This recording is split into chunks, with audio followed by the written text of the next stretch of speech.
Assalamualaikum warahmatullahi wabarakatuh. Apa kabar anak-anak Umi semua? Mudah-mudahan kita semua dalam keadaan sehat walafiat.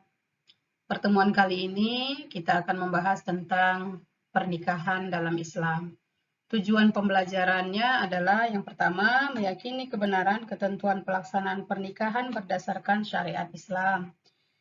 Menjelaskan ketentuan pelaksanaan pernikahan berdasarkan syariat Islam.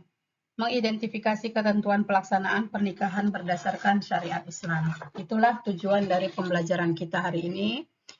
Baik, kita akan memasuki materi yang pertama, yaitu pengertian nikah. Pengertian nikah menurut bahasa adalah berkumpul atau bercampur.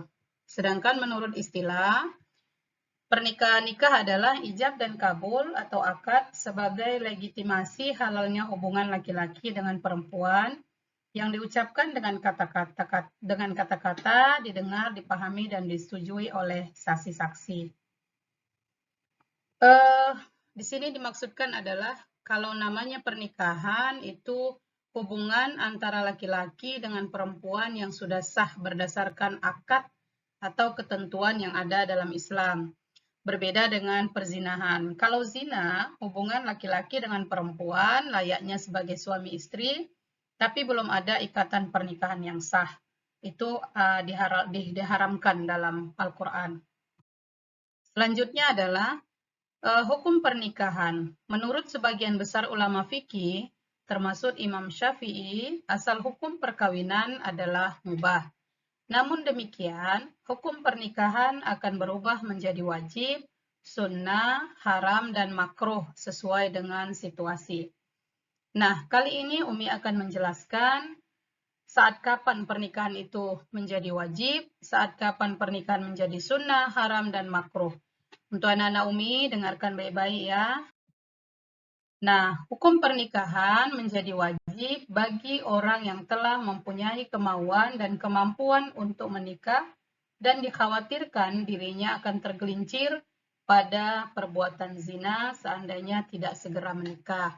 Ini maksudnya adalah bagi seorang laki-laki atau perempuan yang mempunyai kemampuan secara finansial, secara fisik, dia mampu untuk melakukan pernikahan dan dia mempunyai kemauan untuk menikah, dan dia kalau tidak segera menikah akan khawatir akan tergelincir dalam perzinahan. Maka hukum pernikahan bagi orang yang seperti ini adalah wajib. Kalau dia tidak segera menikah, maka hukumnya dosa. Selanjutnya sunnah. Bagi orang yang telah mempunyai kemauan dan kemampuan untuk menikah dan sanggup memelihara dirinya dari kemungkinan melakukan perbuatan zina. Nah, ini kebalikan dari wajib. Dia mampu secara finansial, dia mempunyai kemampuan fisik, dia punya kemauan untuk segera menikah, tapi kalaupun dia tidak menikah, dia masih bisa menahan dirinya untuk tidak melakukan perbuatan zina. Nah, kalau orang seperti ini dia menikah, maka hukumnya adalah sunnah. Begitu ya, anak-anak Umi. Yang ketiga, hukumnya adalah haram. Bagi orang yang punya kemauan dan kemampuan untuk menikah, tetapi tidak ia mempunyai niat penganiayaan terhadap istri atau suami atau siapa saja yang terlibat dengan tali pernikahan itu. Contohnya, ada orang yang berkeinginan untuk membalas dendam kepada orang tua pasangannya atau kepada orang tua istri atau suami karena membalaskan sakit hati yang pernah ia rasakan lewat pasangannya. Nah, pernikahan seperti ini hukumnya haram. Yang keempat adalah makruh. Bagi orang yang punya kemampuan untuk menikah dan mampu untuk menahan diri dari perbuatan zina, namun orang ini tidak berkeinginan kuat untuk memenuhi kewajiban suami istri dengan baik. Ini misalkan ada orang yang punya penyakit kelamin atau punya penyakit lemah syahwat. Orang seperti ini kalau dia menikah hukumnya justru menjadi makruh. Kenapa? Karena dia akan memberikan perasaan yang tidak nyaman kepada pasangannya. Dia tidak memberikan kebahagiaan, tidak bisa memenuhi kebutuhan biologis pasangannya. Justru kalau dia menikah, makruh. Kenapa? Memberikan kesusahan, memberikan ketidaknyamanan kepada pasangannya. Seperti itu. Nah, yang kelima ini adalah hukum pernikahan itu sendiri, yaitu mubah asal hukum pernikahan bagi orang yang tidak bersyahwat atau tidak khawatir akan berzina. Jika tidak menikah, dia tidak akan menelantarkan suami atau istri jika ia menikah. Namun di samping itu ia memiliki harta yang cukup. Inilah asal hukum menikah. Baik, anak-anak Umi, kita lanjutkan. Berdasarkan Undang-Undang Perkawinan Nomor 1 Tahun 1947 Pasal 7 dinyatakan, perkawinan hanya diizinkan jika pihak pria sudah mencapai usia 19 tahun dan pihak perempuan sudah mencapai usia 16 tahun. Kalau laki-laki di bawah 19 tahun belum boleh menikah menurut Undang-Undang Pernikahan di Indonesia. Kalau wanita harus di atas 16 tahun ya, Nana Umi. Jadi kalau taman SMA, kira-kira usiamu sudah sampai 17 tahun, silahkan untuk menikah. Tapi kalau masih di bawah 16 tahun, jangan dulu menikah ya. Baik, kita lanjutkan dengan rukun pernikahan. Rukun pernikahan ada beberapa. Yang pertama, calon pengantin pria atau calon suami. Yang kedua, calon pengantin wanita atau calon istri. Adanya wali dari pihak wanita. Wali harus dari pihak wanita. Tidak ada dari pihak laki-laki. Laki-laki tidak memerlukan wali. Yang memerlukan wali adalah wanita. Yang keempat, adanya 2 orang saksi. 2 orang saksi ini harus laki-laki, tidak boleh perempuan ya. Yang kelima, ijab dan kabul, perkataan calon suami dan perkataan ayah dari atau wali dari pihak perempuan. Selanjutnya, wali nikah. Wali itu siapa sih gitu? Orang yang memiliki kuasa untuk menjalankan akad nikah atau orang yang berkuasa untuk menikahkan seorang perempuan. Itulah wali nikah namanya. Wali nikah itu ada 2, ada wali nasab, ada wali hakim. Apa itu wali nasab? Apa itu wali hakim? Wali nasab adalah wali yang ada ikatan darah atau ada hubungan kekeluargaan dengan pengantin perempuan dari sebelah ayahnya. Nah, anak-anak Umi, coba lihat siapa saja wali yang berhak menjadi wali bagi seorang wanita yang dinamakan wali nasab atau ada garis keturunan hubungan darah dengan mempelai perempuan. Siapa saja dia? Ayah kandungnya, sudah pasti. Ayah kandung sudah pasti menjadi wali nikah anak kandungnya. Yang kedua, kakek sebelah bapak. Jadi kalau kakek dari ibu tidak bisa. Kakek dari ayah atau ayah dari ayah gitu ya. Saudara laki-laki sekandung atau abang kandung kita. Saudara laki-laki sebapak, abang kandung, tapi lain emak. Nah, itu dia. Dia satu ayah, lain emak. Ini namanya saudara laki-laki sebapak. Dia sebapak, bukan sekandung. Kalau sekandung, satu emak, satu ayah. Kalau sebapak, satu bapak, lain emak. Tapi dia bisa menjadi wali nikah kita. Yang keempat siapa? Anak laki-laki dari saudara laki-laki sekandung, keponakan. Anak abang kita, anak adik kita laki-laki.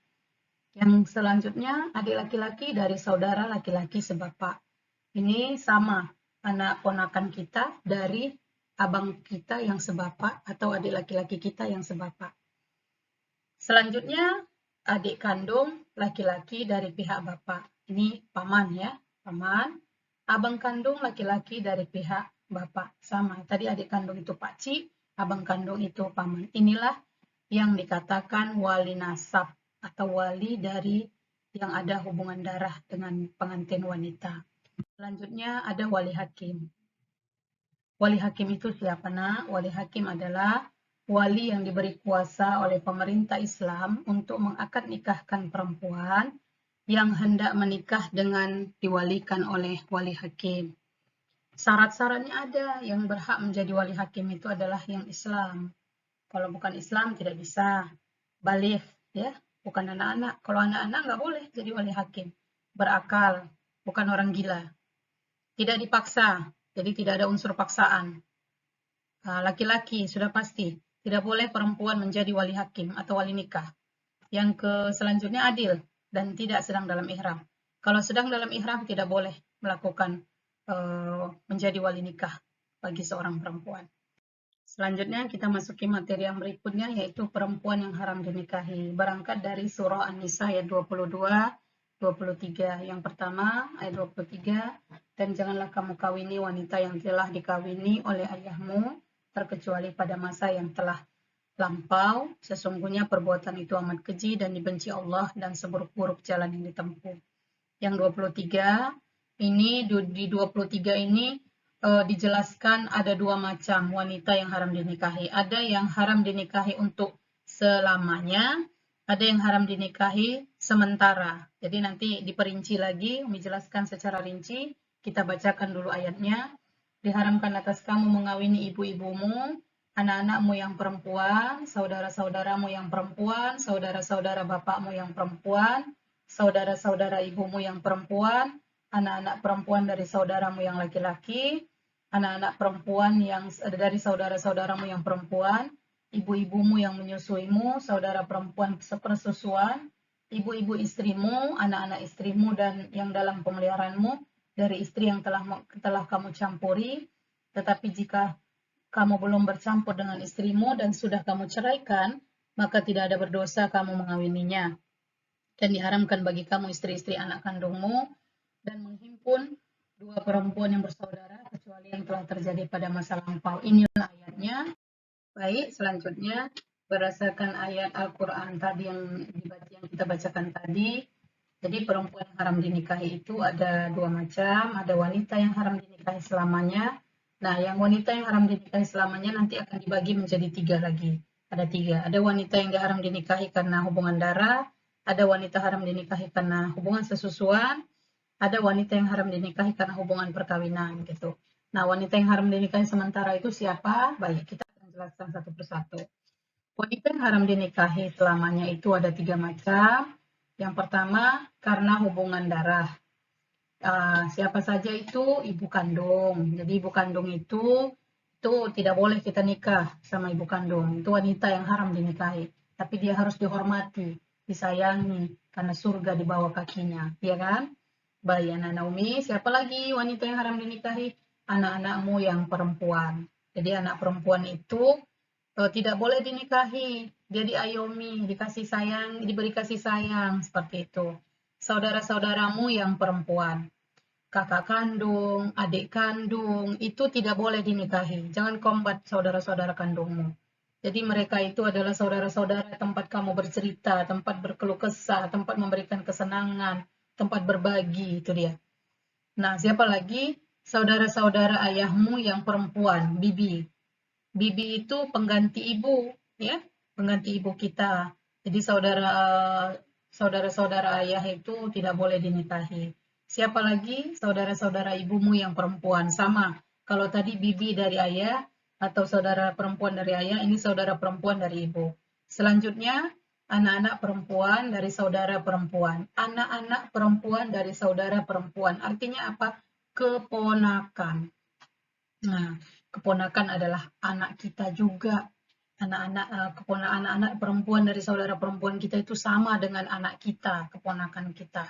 Yang terakhir, anak-anak perempuan dari saudara laki-laki. Sama. Dia adalah keponakan, tapi dari anak laki-laki, dari saudara laki-laki kita. Itulah wanita yang haram dinikahi karena hubungan darah atau hubungan nasab. Selanjutnya, wanita yang haram dinikahi karena hubungan sesusuan. Siapa itu? Ibu susu. Ibu susu itu tidak boleh kita menikahinya. Karena apa? Karena dialah telah memberikan air susunya untuk kita sehingga kita menjadi tumbuh besar. Selanjutnya, saudara perempuan sepersusuan. Jadi ibu susu kita menyusui kamu yang anak laki-laki, dia punya saudara perempuan atau saudara laki-laki. Jadi kamu dengan dia saudara, walaupun tidak ada hubungan darah. Tapi kalian adalah hubungan sesusuan. Satu ibu susu. Nah, yang bagaimana yang tidak boleh dinikahi itu? Tidak boleh yang dikatakan tidak boleh dinikahi. Dia memberikan air susumu sampai kamu tumbuh besar. Jadi air susumu menjadi air susu ibu itu menjadi darah daging buat kamu. Sehingga haram bagi kamu untuk menikahinya gitu. Jadi air susunya berubah menjadi tetesan darah untuk kamu sehingga kamu bisa tumbuh besar gitu. Jadi ini kebiasaan di Arab. Nabi Muhammad saja mempunyai beberapa ibu susu, ya. Ini kebiasaan di Arab. Nah, jadi tidak boleh menikahi ibu susu atau saudara sepersusuan. Selanjutnya, hubungan wanita yang haram dinikahi karena hubungan perkawinan. Ini sebenarnya hubungan pernikahan awalnya tidak ada hubungan apa-apa, tidak ada hubungan apa-apa. Bukan hal yang dilarang untuk menikah dengan dia, tapi karena adanya pernikahan, maka haramlah menikah dengan ibu-ibu istrimu. Jadi mertua itu tidak boleh kita dinikahi oleh laki-laki. Karena apa? Ibu atau mertua adalah orang tua kita juga. Jadi dia adalah ibu dari istrimu, dia juga adalah ibumu gitu. Jadi bukan berarti dia kan ibumu, bukan ibuku gitu. Jadi tidak ada seperti itu ya. Yang kedua, istri-istri anak kandungmu menantu. Jadi kalau kamu sudah memiliki menantu, maka menantumu adalah anakmu juga. Jangan jadikan ia sebagai seseorang yang bisa menarik hatimu gitu. Jadi itulah begitu rapinya Islam membuat hukum-hukum terhadap apa yang kita jalani dalam kehidupan sehari-hari. Selanjutnya, anak-anak istrimu yang dalam pemeliharaanmu dari istri yang telah dicampuri. Jadi begini, misal ada seorang laki-laki menikah dengan seorang perempuan, ya kan? Anak-anak istrimu yang dalam pemeliharaanmu dari istri yang telah kau campuri. Jadi seorang laki-laki menikah dengan seorang perempuan dan perempuan ini sudah mempunyai anak, ya kan? Maaf cakapnya dia adalah janda. Janda yang sudah mempunyai anak. Kamu menikah dengan janda ini. Nah, ketika kamu sudah menikah dengan dia dan kamu bercampur dengan istrimu itu layaknya sebagaimana hubungan suami istri secara sah, maka anak yang dibawanya otomatis adalah anakmu. Maka haram kamu menikah dengan anaknya. Kenapa? Karena kamu sudah bercampur dengan ibunya, maka anak yang dibawanya adalah anakmu. Paham ya nak? Itu dipahami, tolong dipahami benar-benar. Nah, seandainya kamu menikah dengan seorang janda, mempunyai anak, tapi begitu kalian menikah, belum sempat bercampur, belum sempat melakukan hubungan suami istri, istrimu keburu meninggal misalkan, atau kalian sudah berpisah. Nah, kamu mau menikah dengan anaknya, anak yang dibawanya itu boleh? Boleh. Kenapa? Karena kamu belum sempat bercampur layaknya suami istri atau layaknya hubungan suami istri. Itu bedanya ya nak ya. Jadi kalau sudah bercampur, maka anaknya tidak boleh kamu nikahi. Tapi kalau belum bercampur, kamu boleh menikah dengan anaknya kalau memang anaknya sudah layak untuk dinikahi. Itu ya. Selanjutnya, wanita yang haram dinikahi sementara. Ada wanita yang haram dinikahi sementara. Siapa itu? Menghimpun dua orang saudara kandung dalam sebuah pernikahan di waktu yang bersamaan. Ini maksudnya begini. Ada saudara laki-laki, saudara perempuan, kakak beradik. Kakak beradik, ini dua saudara kandung. Dinikahi oleh laki-laki yang satu laki-laki. Dua saudara kandung ini dinikahi oleh satu orang laki-laki di waktu yang bersamaan. Ini haram hukumnya. Tidak boleh. Kecuali dia menikah dengan kakaknya. Tiba-tiba kakaknya meninggal dunia. Nah, terus dia menikah dengan adiknya. Boleh. Kenapa? Karena bukan dalam waktu yang bersamaan. Begitu. Yang diharamkan dalam Islam adalah menghimpun dua saudara kandung dalam waktu yang bersamaan. Kalau dia sudah meninggal, dinikahi adiknya, boleh. Itu dibolehkan. Harus kamu pahami secara cermat di mana letak haram dan halalnya hubungan pernikahan itu. Baik ya. Oke anak-anak Umi, kita lanjut. Setelah tadi kita bicara tentang pernikahan, wanita yang haram dinikahi, maka kali ini kita akan membahas tentang talak. Nah, talak adalah sesuatu yang amat dibenci Allah. Sesuatu yang dibolehkan Allah, tapi amat dibencinya. Allah kasih, tapi dia benci. Gitu. Susah ya? Jadi Allah izinkan lelaki memberikan talak kepada istri, tapi dia benci, nggak suka dia. Apa sih talak itu? Talak itu adalah terlepas atau putusnya ikatan perkawinan antara seorang suami dan seorang istri, baik melalui sebuah ucapan, seorang suami yang memiliki arti talak, ataupun melalui keputusan hukum di pengadilan yang atas gugatan yang diminta oleh istri. Jadi talak itu nak hanya boleh diucapkan oleh suami. Jadi yang namanya talak itu adalah hak suami. Istri mau minta sampai jerit-jerit juga tidak sah talak itu. Talak mutlak hak suami. Jadi kalau suami mau mengucapkan talak, maka sahlah talak itu. Tapi pesan Umi kepada kamu semua, nanti kalau kamu sudah menikah, jangan cepat kali mengucapkan kata talak. Talak itu adalah ucapan terakhir ketika sudah tidak ada lagi solusi lain. Jadi kalau masih bisa dimediasi, masih bisa diperbaiki, nah lidah ini jangan terlalu cepat mengucapkan kata talak. Talak itu yang dilihat dari terbagi dua, ada talak yang dilihat dari segi cara pelafalan dan talak dilihat dari cara rujuknya. Baik, kita bahas satu persatu ya. Dilihat dari cara pelafalan. Dilihat dari cara pelafalan, talak itu ada dua.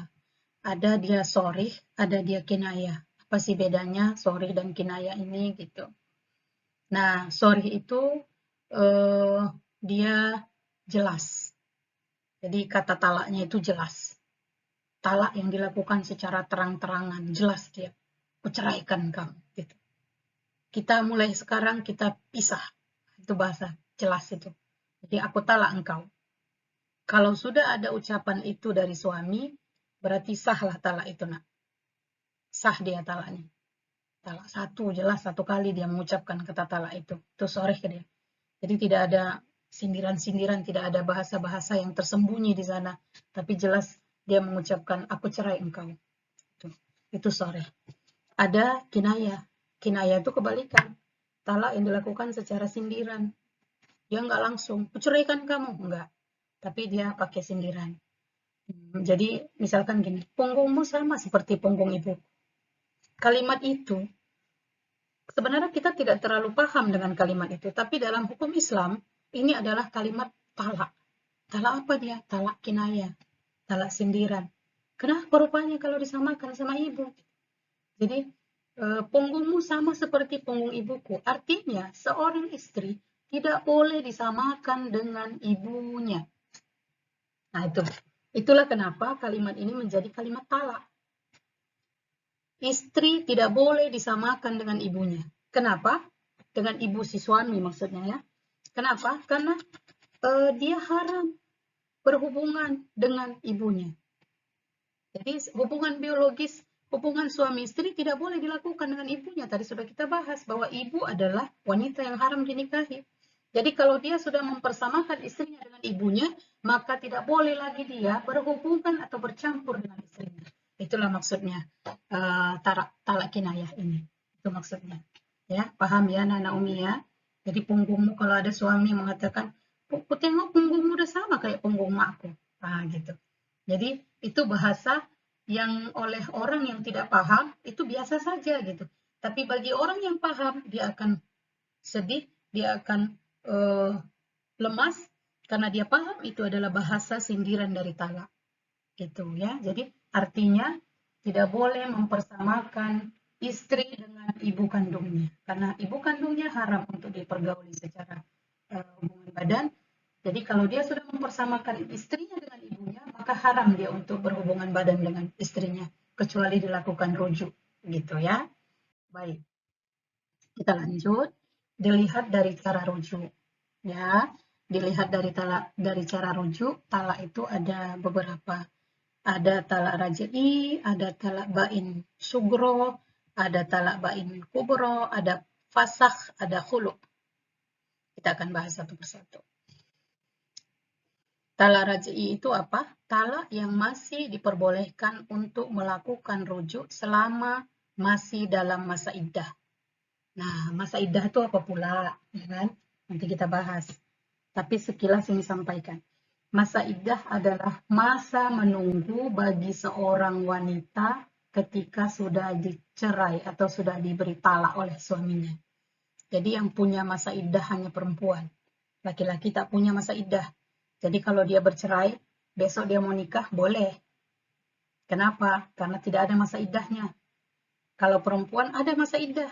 Jadi ketika dia sudah dicerai oleh suaminya, dia harus menunggu masa iddahnya selesai, baru boleh dia menikah. Begitu. Jadi talak raj'i adalah talak yang masih diperbolehkan untuk melakukan rujuk selama masih dalam masa iddah. Nanti masa iddahnya ada ketentuan. Bagi ini masa iddahnya sekian. Bagi wanita yang begini masa iddahnya sekian. Kita akan bahas satu persatu. Selanjutnya ada namanya talak bain sugro. Ya, talak bain sugro itu apa? Talak yang tidak diperbolehkan untuk melakukan rujuk lagi, namun keduanya dapat nikah kembali sesudah habis masa iddah si perempuan. Nah, kalau tadi talak raj'i, talak yang masih boleh menikah lagi, kalau masih talak yang masih boleh rujuk ya, yang masih boleh rujuk itu artinya kembali, balik lagi. Setelah udah cerai boleh balik lagi. Talak yang sudah masih dalam masa iddah boleh rujuk. Nah, kalau ini kebalikan, masa iddahnya sudah habis, ya, tapi pengen balik gitu. Pengen balik lagi. Boleh, tapi mereka harus menikah lagi. Jadi bukan balik-balik begitu saja. Kalau raj'i tadi tidak harus menikah. Kenapa? Karena masih dalam masa iddah.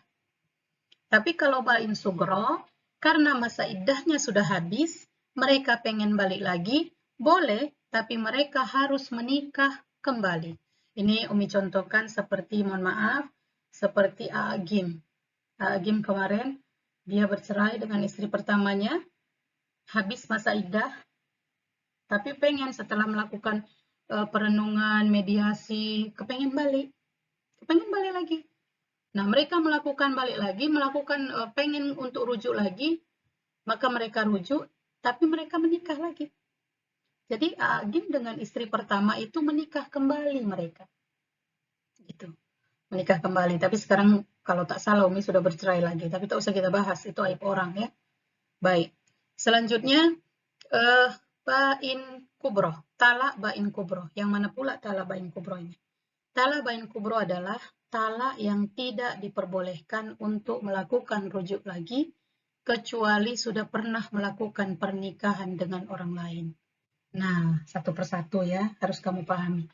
Kalau raj'i tadi, boleh balik tanpa harus menikah, kalau masih dalam masa iddah. Kalau bain kubro, boleh balik, tapi harus menikah lagi, karena masa iddah sudah habis. Kalau bain kubro, kita meningkat lagi. Kalau bain kubro, tidak diperbolehkan rujuk kembali, kecuali kalau mau balik, nih, udah sah nih mereka menikah, mau balik nih, si perempuan atau si istri harus menikah lagi dengan laki-laki lain. Ya, menikah dengan laki-laki lain dan dia harus bercerai dengan laki-laki itu. Dia harus bercerai dengan laki-laki itu, baru dia menikah lagi dengan suaminya yang pertama. Nah, ini berat. Biasanya kalau sudah menikah dengan laki-laki lain, belum tentu dong laki-laki itu mengizinkan dia untuk bercerai, kan gitu. Jadi memang perceraian ini dipersulit Allah kembalinya. Makanya Umi bilang di awal, bagi kamu wahai para laki-laki, anak-anak Umi yang laki-laki, jangan cepat kali mengucapkan kata talak. Dalam sebuah rumah tangga tidak ada yang tidak punya masalah. Semua rumah tangga ada masalah. Makanya setiap masalah sikapi dengan bijak. Jangan cepat kali aku talak kamu, aku cerai kamu, jangan. Hebat kali kamu rasa jadi laki-laki seperti itu. Ya, jadi kalau sudah dengan emosi kamu mengucapkan, Mi boleh nggak mengucapkan talak itu dengan emosi? Sah nggak? Sah. Mau emosi, mau apa yang namanya kamu ucapkan talak itu sah. Nah, jadi ketika kamu emosi, kamu ucapkan talak, begitu kamu sadar, kok aku talak istriku ya, gitu. Kepengen balik lagi, ada aturan. Kalau kepengen balik lagi ada aturannya, bagaimana caranya untuk bisa balik lagi. Jadi memang mengucapkan kata talak itu mudah, tapi untuk kembali dipersulit oleh Allah. Gitu ya. Baik, yang selanjutnya fasakh. Fasakh itu apa? Talak yang diakibatkan karena adanya masalah antara keduanya yang tidak dapat diselesaikan secara damai dan istri mengadukan pada pengadilan. Ini fasakh. Mungkin ada masalah yang membuat mereka tidak bisa lagi bersatu. Ada khulu. Khulu itu talak yang dilakukan oleh suami karena kemauan istri dengan jalan memberi sebuah tebusan. Jadi ini talak ini, khulu ini, jadi kalau dibilang berarti Islam itu tidak adil karena yang boleh mengucapkan kata cerai hanya suami. Sementara ada pernikahan yang istri itu menderita terus dibuat suaminya. Masa dia harus bertahan dengan laki-laki seperti itu? Begitukah Islam? Tidak. Islam itu indah. Islam itu punya aturan yang sangat baik. Islam itu punya aturan yang sangat rapi. Allah mengatur aturan itu dengan sangat baik. Nah, ketika ada istri yang mengalami penganiayaan yang luar biasa dari sebuah rumah tangga, dia boleh mengajukan perceraian. Apa namanya? Khulu. Khulu namanya.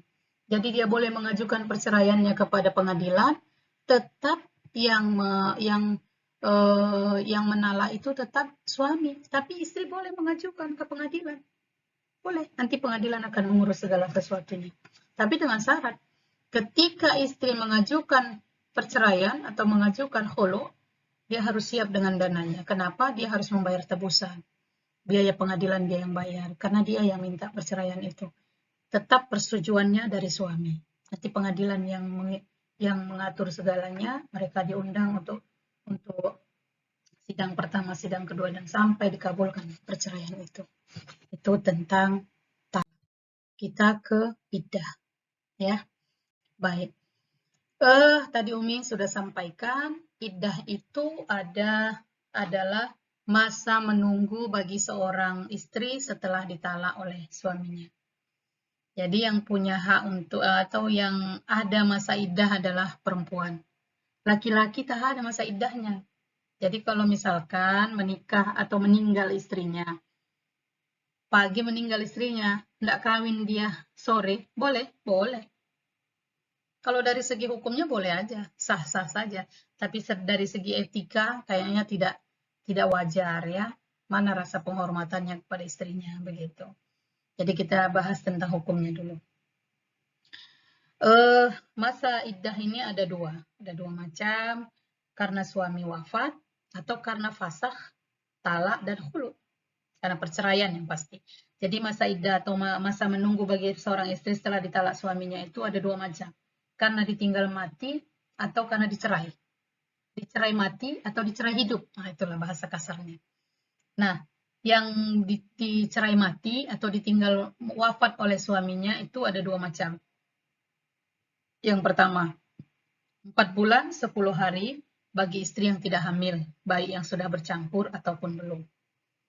Jadi walaupun dia sudah bercampur ataupun belum bercampur, yang namanya mereka suami istri atau baru saja menikah orang tuh, meninggal suaminya, istri tetap ada masa iddahnya. Atau sudah menikah sekian lama tapi tak hamil, meninggal suaminya meninggal, istrinya tetap menunggu 4 bulan 10 hari.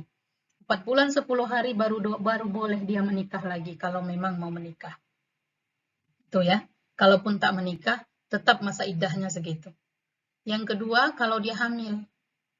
Kalau dia hamil, ditinggal meninggal oleh suaminya, maka istrinya jangan dulu menikah sebelum lahir anaknya. Gitu. Sebelum lahir anaknya. Ya, lahir dulu anaknya, sudah lahir anaknya, baru boleh dia menikah. Itu masa iddahnya. Ada masa iddah yang dicerai hidup. Pertama, tidak ada iddah bagi istri yang belum bercampur. Nah, jadi menikah mereka nih. Mereka menikah, tapi belum bercampur. Belum sempat bercampur, meninggal suaminya. Tidak ada masa iddahnya. Kalau tadi, yang tadi kebalikan. Kalau dia tidak hamil 4 bulan 10 hari. Gitu ya. Baik yang sudah bercampur atau yang belum bercampur. Atau yang ini tidak ada masa iddah. Bukan meninggal maksud Umi. Bukan meninggal. Tapi dicerai. Kalau yang tadi meninggal, baik yang sudah bercampur atau yang belum bercampur, tetap masa iddahnya 4 bulan 10 hari. Berbeda dengan yang dicerai. Kalau dia baru saja menikah mereka, belum sempat bercampur hubungan suami istri, udah dicerai, tidak ada masa iddah bagi dia.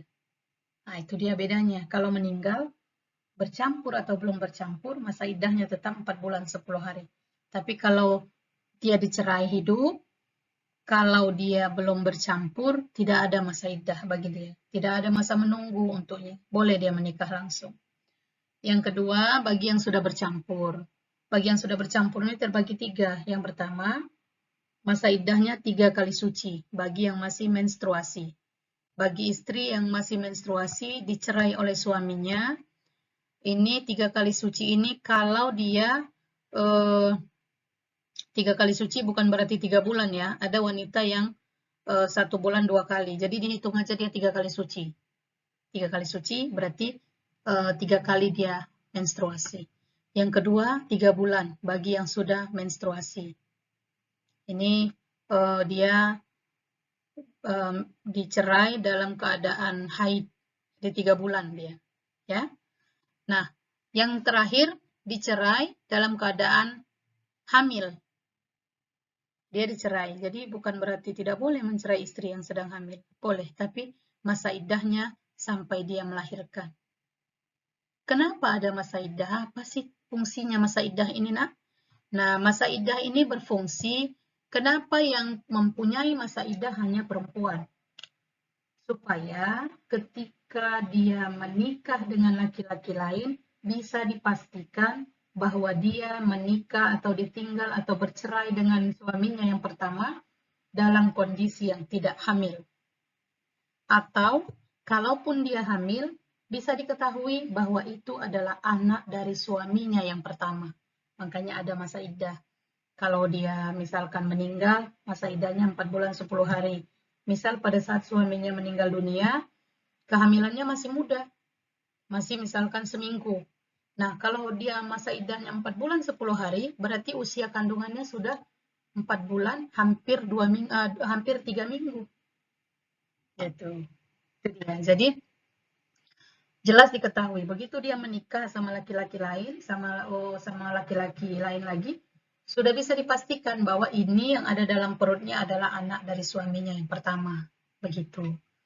Nah, sama dengan yang dicerai. Kalau dia dicerai, pada saat sedang dicerai dia hamil, kan masa menunggunya itu sampai melahirkan, ya kan? Kalau misalnya dicerai dia masih usia 3 bulan kehamilannya, berarti melahirkan dulu sampai 9 bulan, berarti 6 bulan.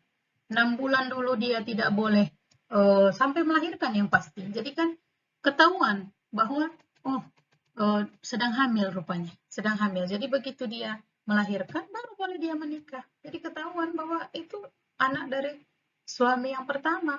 Coba bayangkan seandainya Islam tidak mengatur masa iddah ini atau Islam tidak mengatur hubungan pernikahan ini. Islam tidak mengatur talak ini dengan baik. Maka tidak akan diketahui ini anak siapa. Bisa saja pada saat cerai hamil, dia menikah langsung. Ini anak siapa? Anak suami pertama kah atau anak suami yang sekarang? Itu Islam mengatur dengan sangat. Materi selanjutnya adalah rujuk. Kembalinya suami kepada istri yang telah dicerai, bukan talak bain, yang masih berada dalam masa iddah kepada nikah asal yang sebelumnya dicerai dalam waktu tertentu. Jadi kalau rujuk, boleh dia kembali, tapi dengan syarat wanita itu masih atau istrinya masih dalam masa iddah. Nah, untuk rujuk harus ada rukun, berbeda dengan talak. Kalau talak tidak perlu ada rujuk, ada rukun. Kalau rujuk wajib ada rukunnya. Rukun itu apa saja? Suami yang merujuk, istri yang dirujuk, suami yang menyatakan rujuk, dan saksi. Jadi ada suami, ada istri, ada ucapan. Nah, aku dek pengen balik, kita baliklah ya dek. Nah, seperti itu misalkan.